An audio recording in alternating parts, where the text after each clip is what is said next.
চাপাতি নিয়ে আসছে ওরা। মামাজি বড় বড় চাপাতি নিয়ে গিয়ে ভাঙতেছিল, আমার পুরো বাসা ভেঙে দিচ্ছে।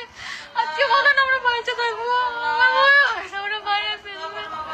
টিপের লাইনে কল দেন না মামাজি।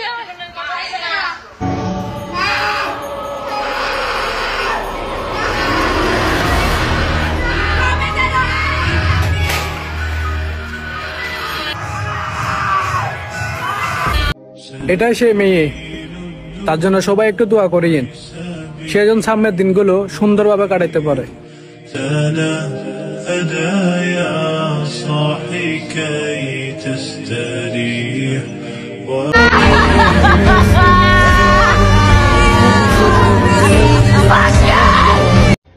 হ্যালো জনগণ, আমি আজকে আপনাদের সাথে একটা দুঃখজনক কাহিনী শেয়ার করতে আসছি।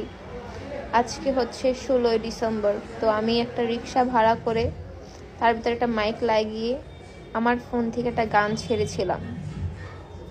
আমি জানি না গানটা ছাড়ার কারণে আমার উপর মানুষ এতটা ক্ষিপ্ত কেন হয়ে গেল।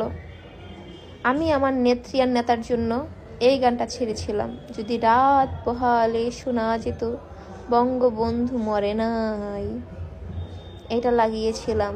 তারপরে আরেকটা গান লাগিয়েছিলাম, জয় বাংলা জিতবে এবার নৌকা। তারপরে আমি বুঝলাম না আমাদের দেশের এই মানুষগুলো আমাকে কেন এভাবে মারলো, আমার দোষটা কই ছিল? আমার কি আমার নেত্রীর প্রতি সম্মান দেখিয়ে এতটুকু গান ছাড়ার অধিকার নাই? কি এমন করেছে আমার নেত্রী? কয়েকটা খুনই তো করেছে।